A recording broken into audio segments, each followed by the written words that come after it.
దశాబ్దాలుగా దగాకు గురై అన్యాయానికి గురై నెత్తురు మండిన ఒక జాతి ఎత్తిన జెండా గులాబీ జెండా.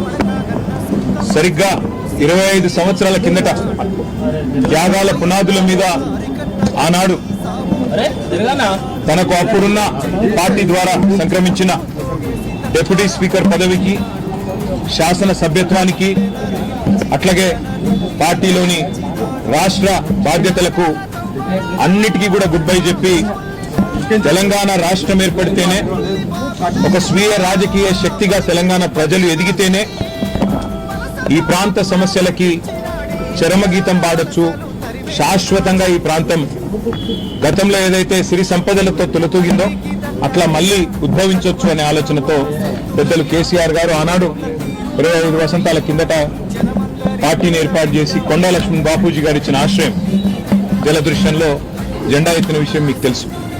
మరి 25 సంవత్సరాల్లో ఒక అరుదైన చరిత్ర కలిగిన పార్టీ బీఆర్ఎస్ పార్టీ.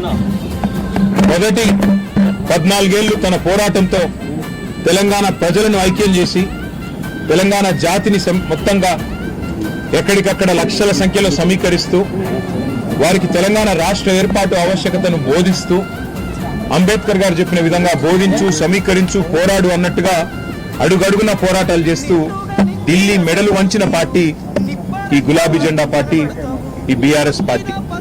10 ఏళ్ల పాటు ప్రజలు అధికారం ఇస్తే మరి ఒక బాధ్యతగా భావించి రాష్ట్రం సాధించిన పార్టీకే ప్రజలు బాధ్యతనివ్వడాన్ని ఒక గౌరవంగా భావించి రాష్ట్రాన్ని అగ్రభాగాన 10 ఏళ్ల తన పరిపాలనలో నిలబెట్టిన నాయకుడు మహానాయకుడు కేసీఆర్ గారు. అట్లా నడిపిన పార్టీ బీఆర్ఎస్ పార్టీ. అదేవిధంగా గత 2.5 సంవత్సరాలుగా ఈ దుర్మార్గ అరాచక పాలనకు వ్యతిరేకంగా తెలంగాణలోని కోట్లాది మంది అణగారిన వర్గాల తరపున, అణగారిన ప్రజల తరపున ఇవాళ వారి గొంతుకై నిలుస్తున్నది బీఆర్ఎస్ పార్టీ. ఆనాడు 14 ఏళ్లు ఉద్యమ పార్టీగా, 10 ఏళ్లు అధికార పార్టీగా, గత 2.5 ఏళ్లు ప్రతిపక్ష పార్టీగా అన్ని పాత్రలు, ప్రజలిచ్చిన ప్రతి పాత్రను సమర్థవంతంగా పోషిస్తూ ఇవాళ భారతదేశ చరిత్రలోనే అతి కొద్ది పార్టీలు, 25 వసంతాలు పూర్తి చేసుకున్న పార్టీలు వేళ్ల మీద లెక్కబెట్టదగ్గ సంఖ్యలో ఉంటాయి.